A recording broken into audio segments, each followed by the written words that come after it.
because I don't think we've really kind of spoken, Mahita, about the new chair and people that you've brought across from Wits, PhDs and postdocs. So I think it's important that we acknowledge that there have been a new influx of thoughts, ideas, and I think it's all good. It's all giving us new perspectives, and I think Jess is certainly going to stretch our brains a little bit this afternoon. And Jess, you must also just guide us in terms of the amount of feedback you want, where you have specific questions. This is not supposed to be a very formal gathering. The idea is really for you to discuss what you're working on and make the most of whoever's on the call, and possibly later, if someone listens to it further down the line, they can contact you with questions or comments. Yeah. So I don't want to take up too much of your time. Okay. I'm going to let you take over. How long do you think you'll present for, Jess? Just roughly? I think about 20 minutes. Okay, but so 20 maybe minutes? Less than that. Yeah, okay. Maybe. Let's say no more than 20, so we have enough time for questions and comments. Do you mind if people interrupt you, or would you rather finish and then take questions? That's completely up to you. Actually, you can totally interrupt me. That's fine. Okay. Yeah, and if we go in a different direction, I mean, that's also fine. So, okay.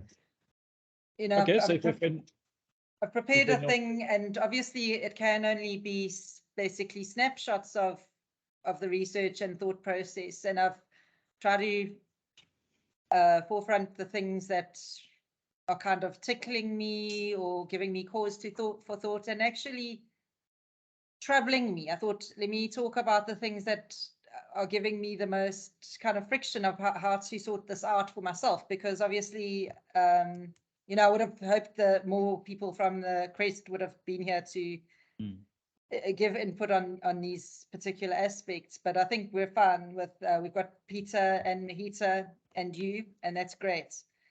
Okay. So if anyone has questions as we go along, I'll just ask them to raise their hand or speak up. We're a small enough group. Don't hold back. And otherwise, I'm going to let you take the floor. Okay.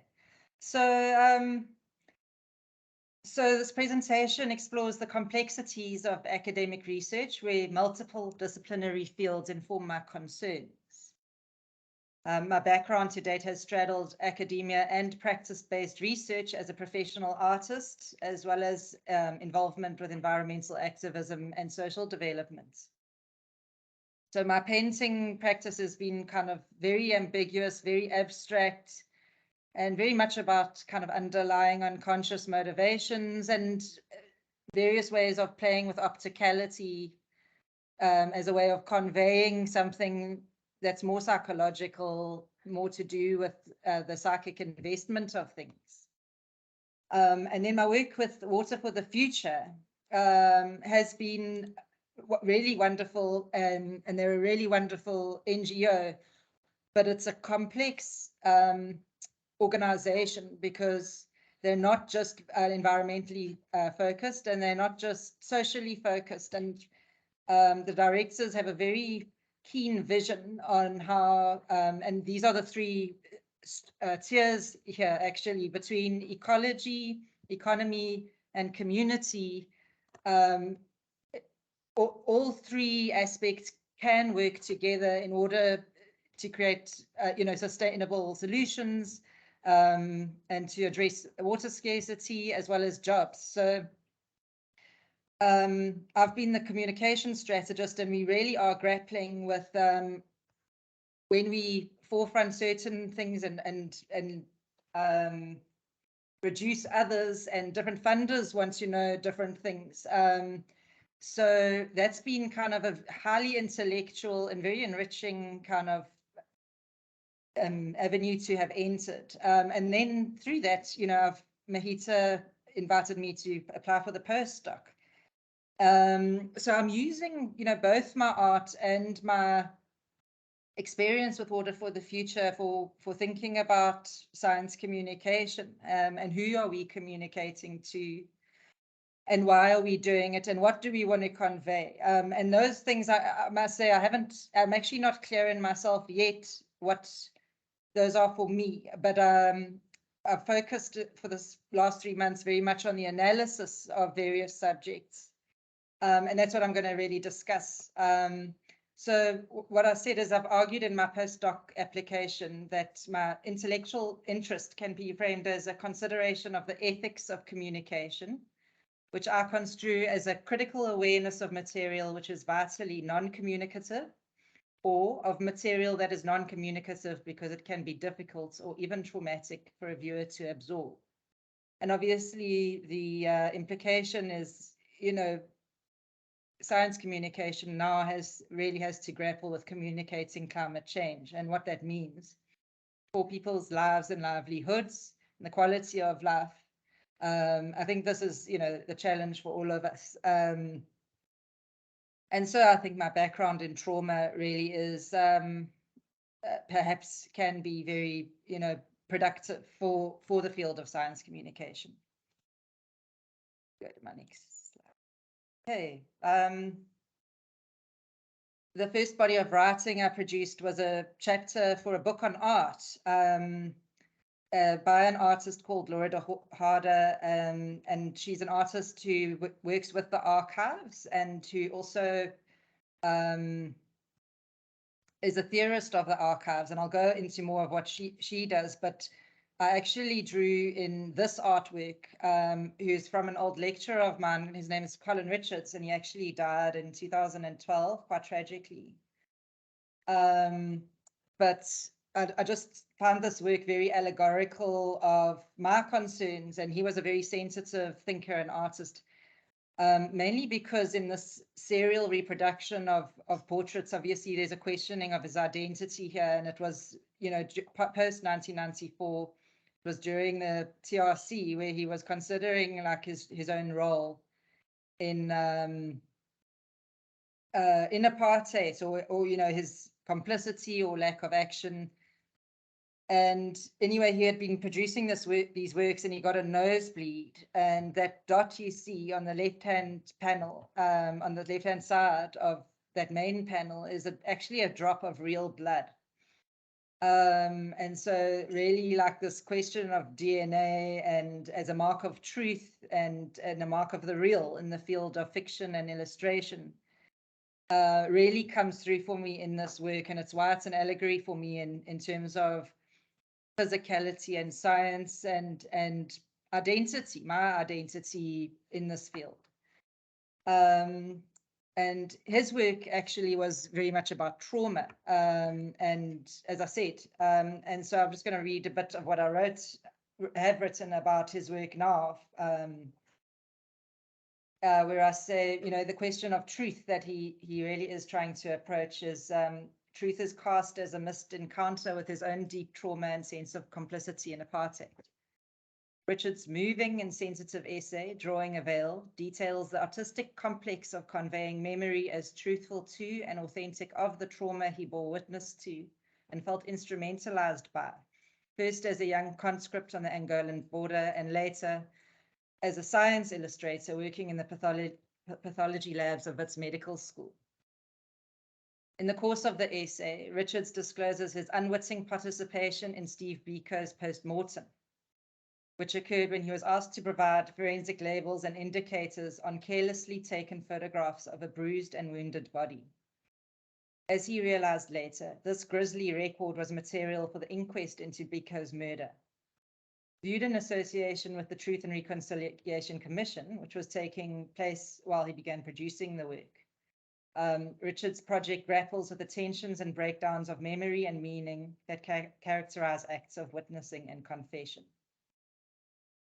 And he says, in the TRC's often painful public choreography of disclosure, we find the serpentine presence of what Sarah Nuttall calls the messy activity of memory. We find, through rough images drawn from ruined and ruinous recollection, unimaginable truths and unspeakable lies taking the same stand. Mirroring these tensions between truth and lies, Richards frames his research as inhabiting an uncertain space where the glimmers of psychic exposure to the real, a revisiting of trauma that recalling these events prompts, also tend to remain veiled to total recall.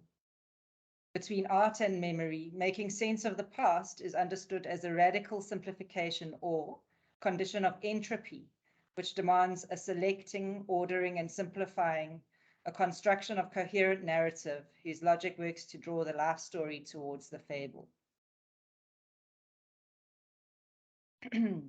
So this is one of the artworks of this artist where I've contributed a chapter. And her work involves also doing reproductions and serial reproductions, but she takes her photographs from the archives themselves, very old photographs, and she reproduces them. And in this chapter, I actually argue that she reproduces entropy. She's not trying to reproduce the subjectivity of the people or restore them. She's rather looking at this process of breakdown. And as I said, she's also a theorist on the archives. So my chapter addressed the science of archives and the science of reproduction. So, and in this chapter, I also approached the question of retrieving truth via the notion of entropy in science discourses. And I refer to the prestigious 2021 Boyle lecture, where scientist and professor of natural philosophy Tom McLeish invokes the thermodynamic principle of entropy as exemplary of science, while noting how entropy is much more relative and less exacting than the objectivity, lucidity, and rigor held up as science's ideal. According to McLeish, observing entropy reveals the imminent potential for mores of scientific objectivity to acknowledge and even harness a close relationship to subjective conditions of imagination and memory. As with the experience of viewing Monet's paintings, he states, the definition of entropy corresponds exactly to the careful choice of proximity or distance the observer has to her subject matter. Thus, whereas entropy is most often described as an intrinsic measure of disorder, it is better thought of as a measure of our deliberate ignorance in contemplating the system, of how many detailed components we choose to blur together in our mental and mathematical representations of nature. The glorious paradox here is that by negotiating an entropic relationship with the world, by formally choosing to know less about its detail in this way, we can arrange to understand more. So this is a similar point to what Colin Richards was saying, that in imagination and the retrieval of certain details over others, there's a provisional rescue. That's what Colin Richards calls it, a provisional rescue, which representation and narrative can perform. But as Colin Richards describes it, reflection and imagination can just as quickly be replaced by doubts and uncertainty towards the real and imagined fabrication of meaning.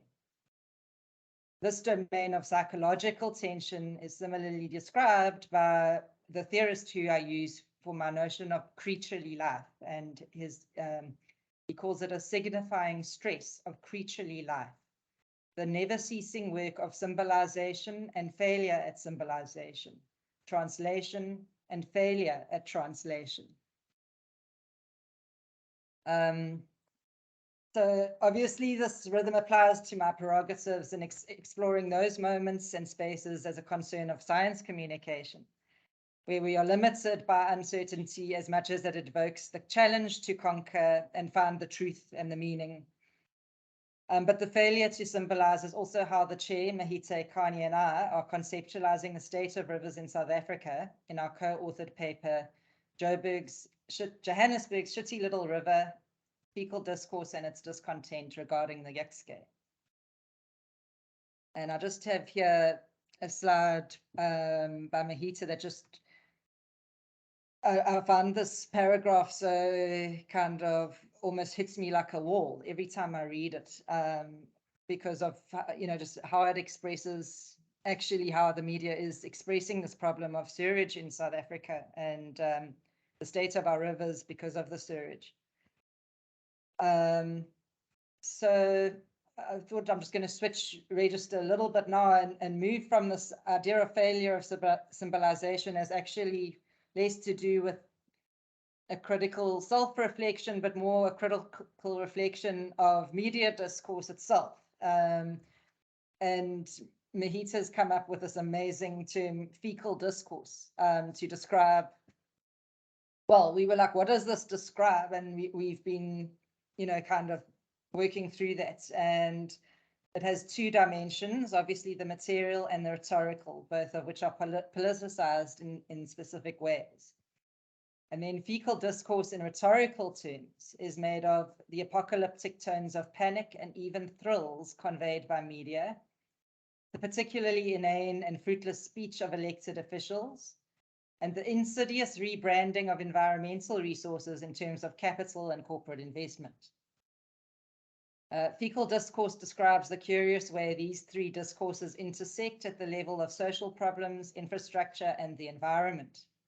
Like shit in the river, the public are benumbed to the curious admixture these forces exert on collective imaginaries that we argue are ultimately stifling. Fecal discourse functions to veil the specific material conditions and social experience of actors.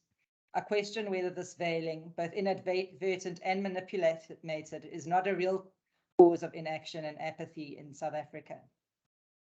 We argue that none of the three adds sufficient value to politics, economics, and the environment because they fail to build trust. And here I even have a quote from Francois himself.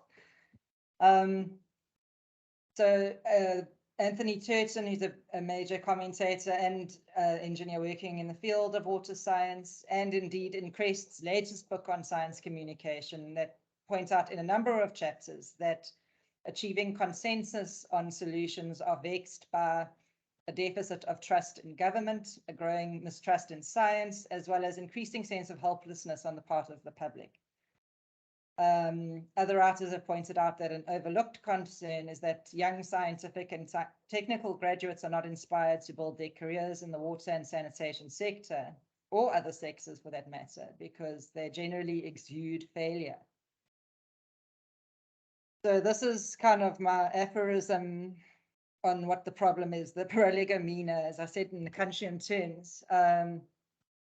The Yuxke doesn't exist in the collective imaginary, and raw sewage is an excess of any aesthetic dimension. So I've really battled to talk about it because what do you have to say? The river falls short of public perception. The shit exceeds our symbolic sphere in its excess subjectivity of filth, collapse, trauma, and death. The ramparted, piped, botched river and its fecal passengers problematize discursive framing and thus collective action. So cause and consequence of sewage failure are thus framed in close relationship in the media to questions of trust and motivation, of emotional distress and discouraged youth. Conflations of matter and spirit are understandable against the background of South Africa's dark past and difficult present, the untold suffering of which remains to be disclosed. The psychology of broken infrastructure, particularly that which is supposed to dispose of our own effluents, is unsurprisingly going to feature where effects are so traumatic, like the report of a little boy falling into a sewage pipeline in Dlamini, Soweto, never to be found. So one of my main questions that I'd like to pose in this colloquium is, where to does our work and research strive in these conditions? How does science communicate when vision is lost and social connectivity is shattered? And how do we rebuild a community of trust? I've got this quote by Susan Honig from a book that I'm really finding very helpful, but Mahita is also, for the moment, finished off our paper writing about Leslie Green in a way that I think is one possible route. And Mahita has written that we are heartened by the framework offered by Leslie Green in her latest book, Rock, Water, Life. And Leslie Green's in the environmental humanities at UCT. There has to be a meeting place between the vision and the reality.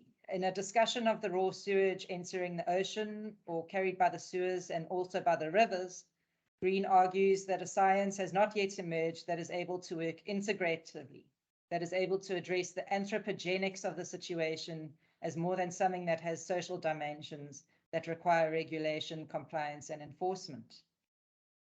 While Green argues for an ocean regime shift, we can likewise argue for a river regime shift, Science needs to play a politicized role in enabling Johannesburgers to live well together with the river. Living well with the river requires addressing the material traumas that it produces, fecal odors and fecal drownings and fecal infections, as well as the discursive traumas that all the shittiness of life in a broken policy signal. But these solutions cannot be invented and implemented through the mere goodwill activism of artists and citizens. It requires massive political commitment to solving infrastructure collapse. And I'm going to end on this quote by Pumla Gebodo-Madikizela, and this is more now a different kind of language than the anthropogenic science that Leslie Green suggests, but I think has also got there's room for science in what she calls a reparative humanism. And I think so there's the anthropogenic science, and then I think the notion of care and redress are also important factors in science communication. And actually that's what I tend to want to take forward when I look at hospitals in my next paper and the SciCom tapestries, the notion of healing and art and space. But again, yeah, so these are the bigger questions, and I think I just wanted to end on like this notion of the creaturely life as symbolization and failure at symbolization, translation and failure at translation is perhaps the route that I will have to go. Thanks, guys. That's my talk. Thanks, Jess. Open up the floor for questions and comments, and I think we've got some clapping hands and thumbs. That's always encouraging. So comments and questions from the floor. I'll start with one question, and it's not particularly well thought through. It's just something that occurred to me while you were talking, and that's whether you've given any thought amongst all what's already quite complex, but to the I don't know what the word is, the influence or the dimension of time or temporality, because in many ways science, if you look backwards or historically, is fairly certain. Not always, but generally there's greater sense of certainty. But looking forward, there's a great deal of uncertainty. When it comes to climate change and impact of climate, we're often talking about the future, not so much about the past. Or in the reporting, I mean, that quote that you put up, it reports a lot of scientific fact. That's after the event. So, that's how much sewage was in the river on that date or at that time, or this was the E. coli level. But it doesn't tell us much about the future. So I wonder if you can just off the top of your head, if you've given that any thought, if you look at that Yukskay River image, which is quite depressing, what could that look like? What could one project, whether that's artistically or in communication, in terms of what that might look like in 5 or 10 years' time if we did certain things? Yeah. Well, I think that vision has been very much the role of what Water for the Future is trying to create, especially because it's one thing to go in there and fix it up, and to a large extent the directors have done a lot, but they really want the community to be hands-on involved in creating, having the vision, and then helping to create it, and then even draw economic potential from it. So there's been an amazing process that Romy's been through, where a lot of envisioning kind of workshops and walks and listening to people, listening to traditional medicine healers about what they need to grow and what they'd like to see and their need for water, and local residents and their experiences. And this river, this section of the river looks completely different at the moment because of what Romy's done, replanting the original Soweto grasslands there, and with fruits trees and indigenous fruit trees and medicinal trees. which were also planted by the community, where they were taught not only to take down invasive aliens, but also how to then use that for firewood and all the different uses. And then they're going into various trainings now about how to harvest what has been grown. So it's a wonderful process that's very difficult to depict to funders, for instance, which is my aspect, but even to the local community.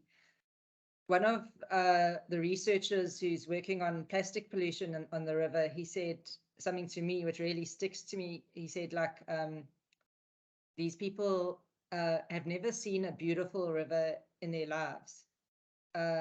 So how to present that vision. So yeah, temporary. I think your example of time is like very interesting, and I want to use that about when we're too much focused on innovation and the future, and a future that's not necessarily within the reality of people, and then a past that I think, you know, why I raised that Colin Richards, I think, you know, in trauma theory, we talk a lot about the return of the real and the triclip or deferred action of trauma. So something in the past is always going to come back and haunt you, and that's why I find your you know, comment very interesting. And that's how I see this Colin Richards, who was writing at that time of real kind of reckoning with trauma, and I don't think South Africa really finished with that. And I think that's a lot of that stuff that wasn't sorted out then, especially economic redistribution and you know, social upliftment wasn't followed through with. And that's coming back to haunt us. So the past is all important to this question as well. And I think by considering the past, especially everything that's happened since the gold rush, which is why that river is so canaled, and and why it looks the way it does, and why it's treated as a sewer is from gold. And also, but even in the more immediate, as you say, like, you know, what people's experience were yesterday. And I think that what I was saying is that fecal discourse veils those material specificities, and time is material in that way, that people yesterday were experiencing floods, and today there's a different concern at hand. Now the floods have left all the sewage in the streets, you know. So yeah, thank you. Anyone else? Peter, I think this is the first time you haven't asked a question first. So, yeah, Mahita, go ahead. Thanks, Francois. Thank you so much, Jess. It's so nice to hear you thinking out loud on all these topics. And I think you really understated how collaboratively we've been writing this, I want to say shitty little paper, but it's not a shitty little paper. It's a great paper. I hope it will be anyway. I want to ask you, can you expand a bit more? It's like very evocative to me, this notion that you're thinking with of creaturely life, right? Like you started talking about Colin Richards' work and the drop of blood and how that took us into, you know, the science of pathology and like the physicality of science and DNA and, you know, his role in that lab. Wow, like on the autopsy after Biko's murder and so on. And then we're thinking about, you know, shit in the water, which is really, it's not actually just, I think we're both more and more alive, right, to questions of river pollution at the moment because we're working on this paper, but there are issues across the world, right, where rivers are being treated like sewers, but the way our own effluent comes into the water. So there's something about the creatureliness that I think you're really like onto something very interesting. So I wanted to ask you, can you expand a little more on like how you're thinking with this notion of the creaturely life and how that links both to kind of the philosophies of our being on this planet and how we live with each other and with, you know, the resources around us, but also how it may link to the different ways, I guess, scientific ways that we as a species try to understand our existence. Yes. Yeah, I just want to hear more from you on that theme. Okay. Sorry, I meant to turn my camera on. I didn't mean to just be a disembodied voice. Oh, thanks. Yeah. No, thanks. So actually, that's a whole chunk of the presentation I just skipped over. You know, when you're like, and then you're like, I can't go back. But I do have a whole explanation. So you have really cottoned on to that thing about the creaturely and how I'm trying to use it. And it is very much about science, and it's actually a Walter Benjamin.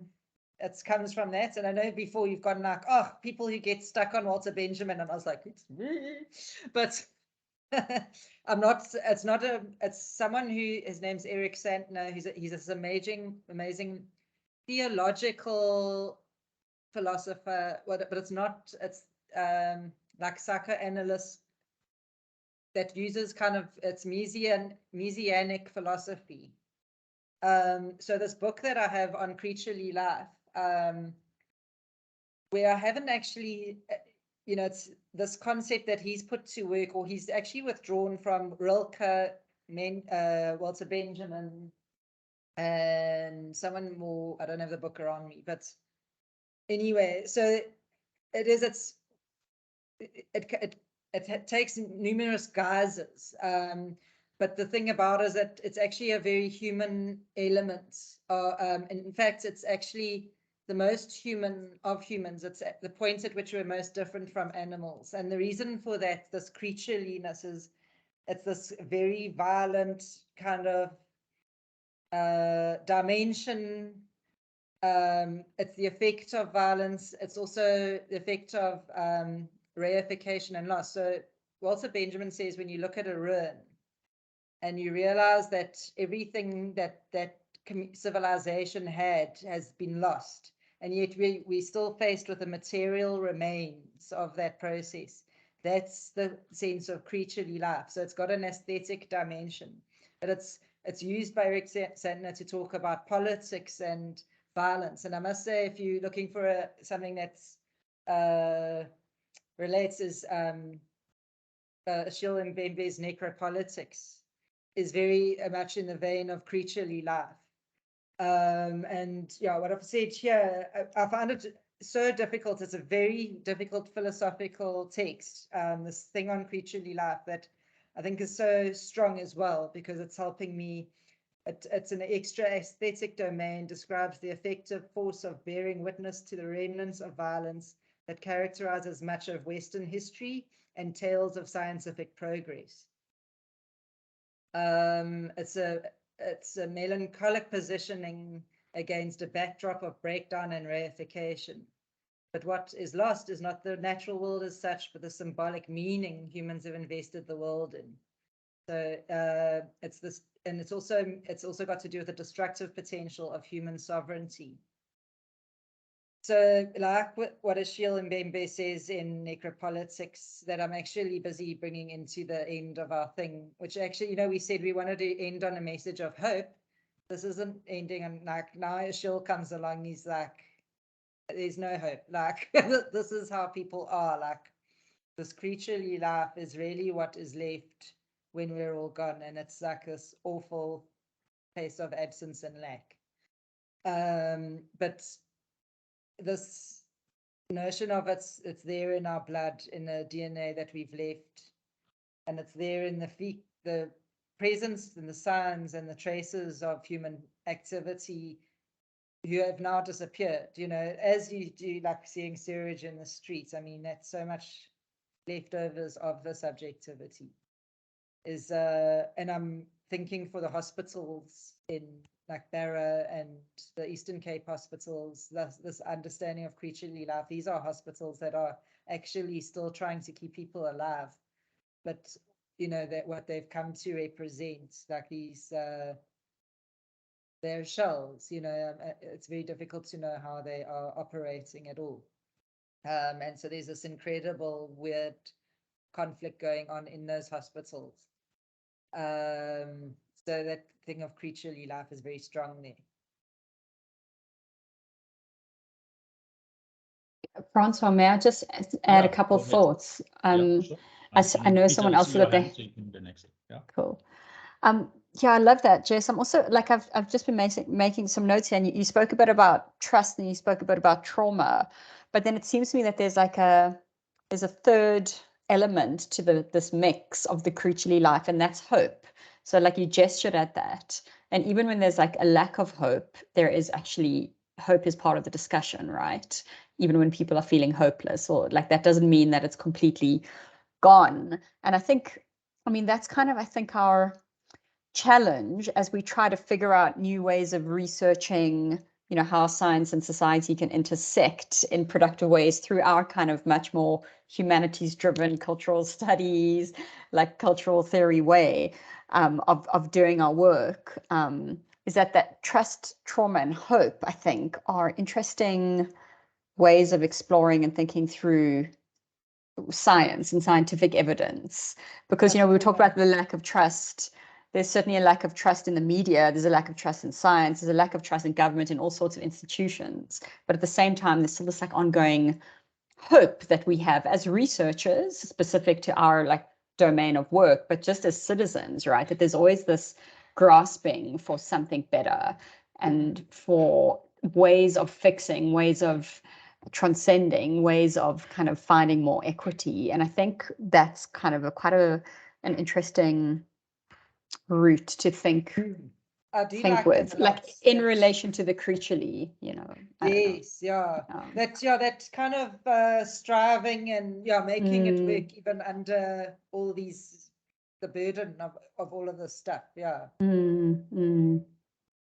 And I think, so I'd like to see what Peter was going to say, because he's the one who's written a lot, I think, about trust.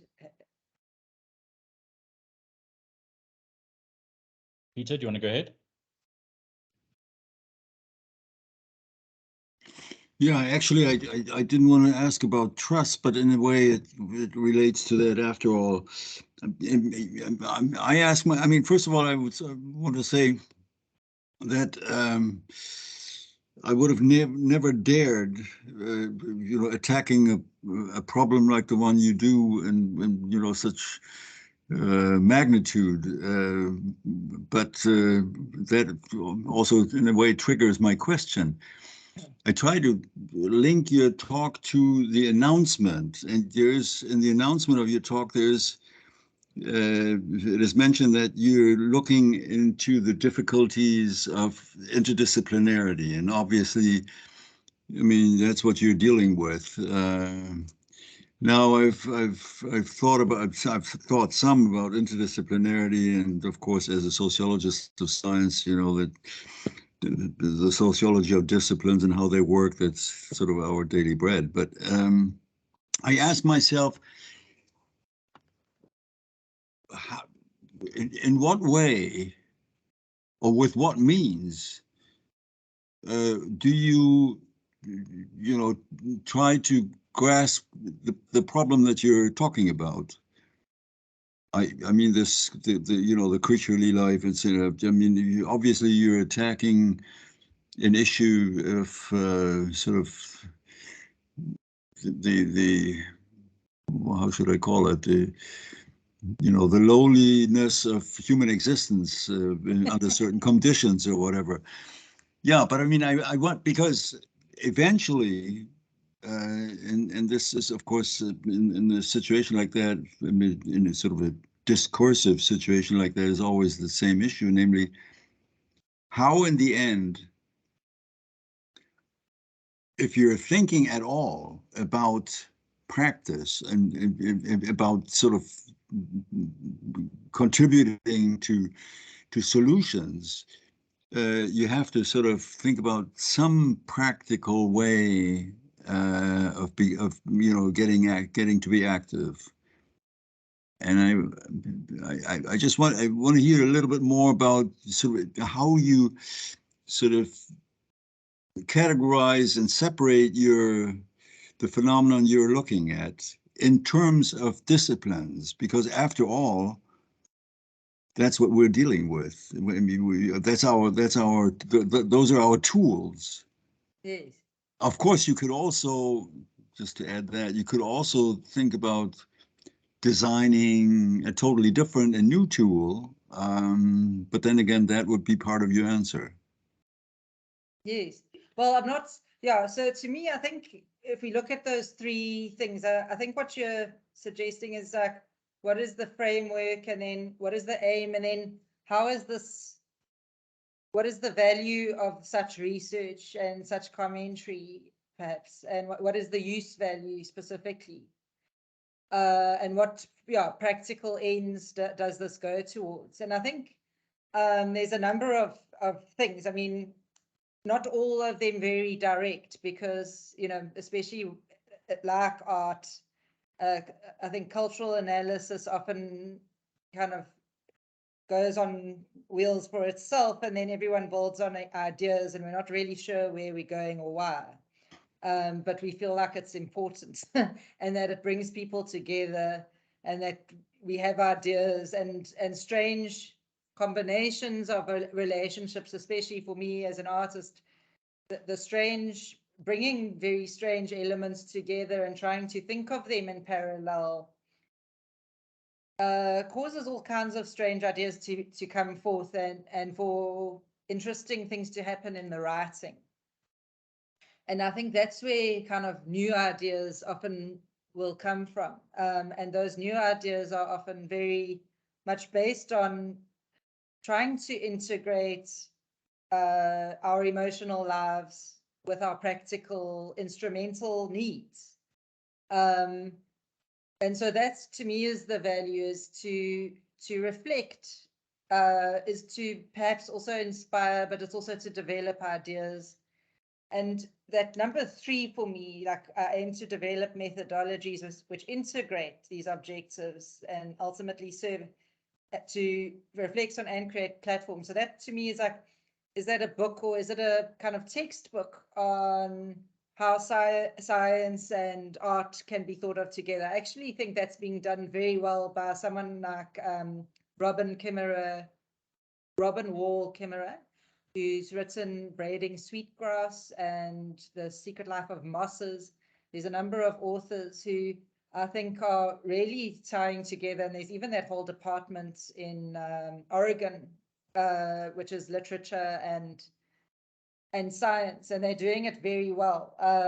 So I almost feel like it's not that is what I have to do. To me, there's this third element of cultural analysis and cultural critique, where I'm also, you know, trying to look at things from a slightly different perspective, making it a bit strange, actually, so that you get the sensation of having stepped back and being a bit dissociated from things that you think are, you know, normal every day, and perhaps see them in a different light and see connections you haven't before. Now, that's like the act of a really good cultural analyst. I mean, Mahita is certainly, you know, earned her stripes in that regard with all her publishing, and I've been recognized for my art doing the same, but I think with my PhD as well, understanding that there can be crossovers, and that it can function in a similar way to art, that when you estrange yourself from subject matter that you think you know well, it gives you a new vantage point and perhaps a different kind of objectivity. And as I ended on with as well, there's a humanism involved, and there's also this idea of anthropogenics, where we look at lived experience and people's psychological lives and their collective imaginaries, and how much that can impact. And I think exploring that is important, even if, yeah, it's not directly useful, but someone else takes what I think and builds on it, you know, towards a practical outcome.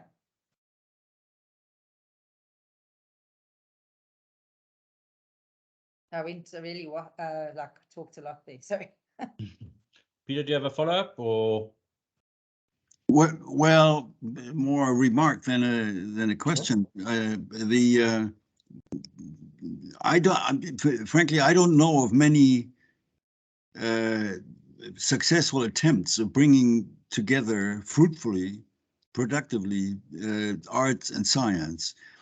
Usually it is like, I directed the Center for Advanced Study for a while, and there we had artists, i.e. painters, usually painters and sculptors, come in and sort of as artists in residence. Many centers do that nowadays, and But the question was always, and some tried to sort of interact with the scientists who were there as fellows in the respective research groups. But I've yet to see sort of a productive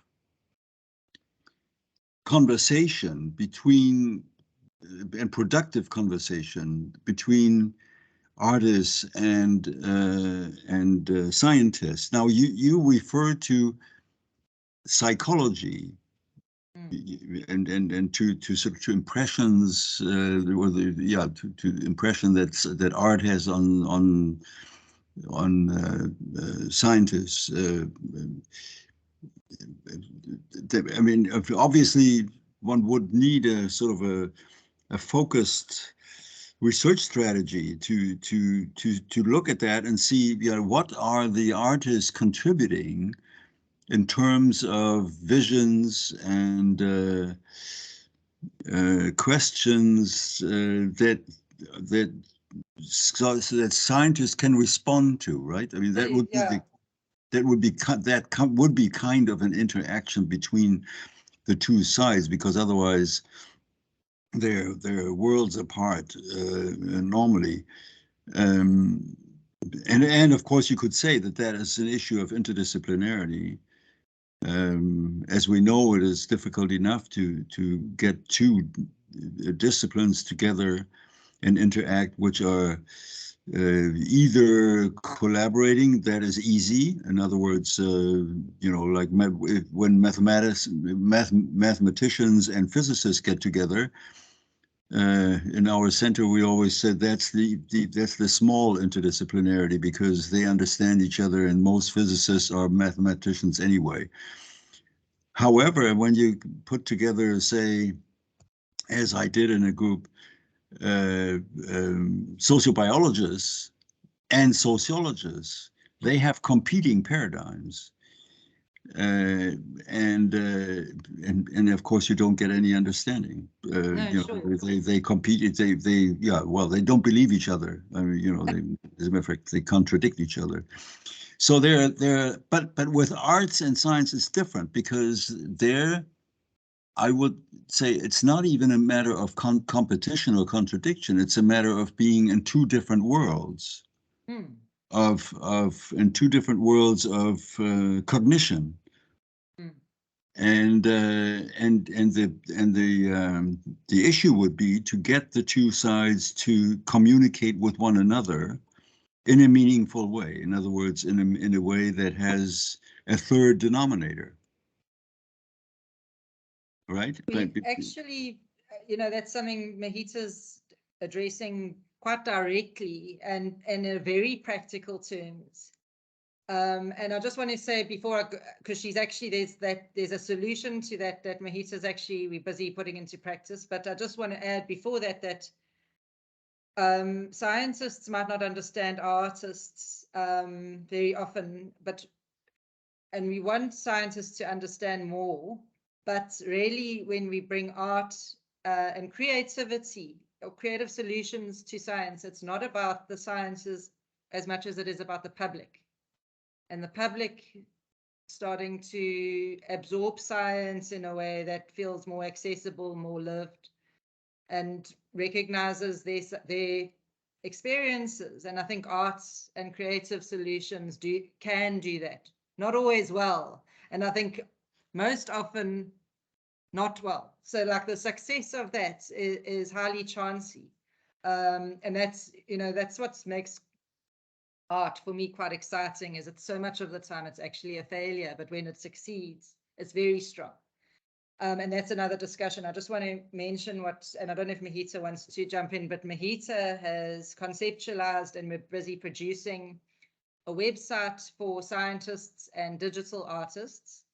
And the website functions as a platform where science researchers can find a digital artist to help them communicate their research findings. So whether you need illustration, or you want a really cool infographic, or you want to put something out on social media that visualizes what you've done for the public, you can come to our site, which is called Humusha, which is Zulu for translate or for interpret.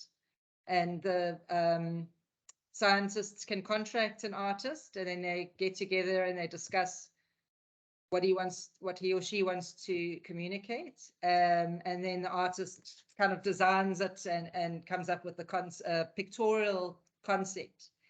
So in that way, you know, there's an invitation for the two to work together and to produce something that I think is very important these days, obviously, as we know that science becomes much more accessible, especially through visual means. So yeah, I hope that's a very, you know, direct way in which that is going to be happening. I don't want to comment the discussion here, but I look forward to meeting you and, you know, face to face in November, and then I think we're going to have long discussions over there. Yeah, fantastic. Thanks, Peter. Yeah. Thanks, Peter. Anyone else? Mahita, did I see you flash off your? Yeah, no, I just wanted to say that I don't really want to add anything. It's very much a work in progress, that project. So, and it's an action research project, right? So we're learning as we do. But I just wanted to say that I think interdisciplinarity should not, I mean, the aim of it is not to like merge knowledge into one kind of integrated field, but it's about finding pathways for collaboration, dialogue, translation, effectively, right? You know, the physicist is always going to be the physicist, and the painter is always going to be a painter. These are like two different modalities for expression and seeking, I guess, truth or knowledge or meaning. So like, I think as a media communications theorist, my interest is in how those collaborations and intersections and conversations take place in a way that kind of contributes to some sense of improving the world for everyone, right? Not just knowledge for knowledge's sake. But and that's why I think Jess's talk is actually so interesting, because she is a philosopher, she is a fine artist, but now she's found herself in this realm of communicating. And actually, it's the river that has brought all of these scientists and artists together. And Jess didn't mention that we're convening, her and I, this symposium, looking like really focusing only on this one river. And we've got such an interdisciplinary array of speakers, from people who like measure E. coli in the river to artists who are creating pieces. So, you know, they're not going to be speaking the same language, but they're talking about the same topic. And that, for me, is like a very fruitful space for interdisciplinarity, but a different kind of interdisciplinarity, I think, than trying to like kind of merge the solution. Exactly, or merge methodologies, or come up with some kind of, you know, objectively verified system of knowledge. Like, I think that's a goal that kind of can't be scored, you know, so why try? But that's just the anti-sporting kind of attitude that I generally have about a lot of things. Sorry, I was just thinking out loud in response to that conversation. I think Mahita, that touches on something that I was just going to say in closing, is that, you know, a lot of it is when we start to listen to Jess's philosophical interpretations, can be quite abstract, but it's grounded in something very, I want to say mundane, because there's nothing mundane about it, but it's something that people are relating to as a single problem. And so there's a problem-centric approach. So they want to understand each other. They don't start from a point of let's not understand each other and be defensive. But if we want to fix this river, to put it in very plain language, then we've got to understand each other and work together. And I think that's going to be interesting for me. It's to see how you keep grounding that in this one example. That's the one side. And then also your own role as a communications person for an NGO. I mean, we didn't talk at all about ethics. You mentioned it very early on, but you know, you're going to have to confront those issues. So if you know this is strategically the best way to make change happen, even though the science might say something slightly different, where are the boundaries and how do you play that role? You know, do you stretch things to create a more hopeful future, or are you, you know, sort of scientifically realistic, and that creates less hope and a bit of a bleak future? So the ethics will also come into it. But let's see. I mean, I think, Jess, you definitely have to come back and continue as this goes on, because I think we're all interested to hear how it progresses. So thank you very much for your time. And I know we weren't a big group, but hopefully it was a useful discussion. Sometimes smaller groups can be more useful. And I think Mahita, you're up next in October, so we're looking forward to Mahita. Am I, Francois? Did we not say November? I mean, I can do October, but I was just October, November, whenever, okay. yeah, later. Yeah. Cool. And it's funny because I also plan to talk a bit about art. So okay, there's so a thread. We'll speak to Vermani and agree on that date, and then communicate with everyone. We can continue this conversation and maybe, sneak in one more before the end of the year if everyone still has the energy. So if you know of anyone or would like to present, then please let me know. But for now, thanks, Jess. Really appreciate the time and the efforts, and we'll stay in touch. Yeah. Thank you, everyone. Have a good day. Bye-bye. Thanks, everyone. Bye. Bye-bye.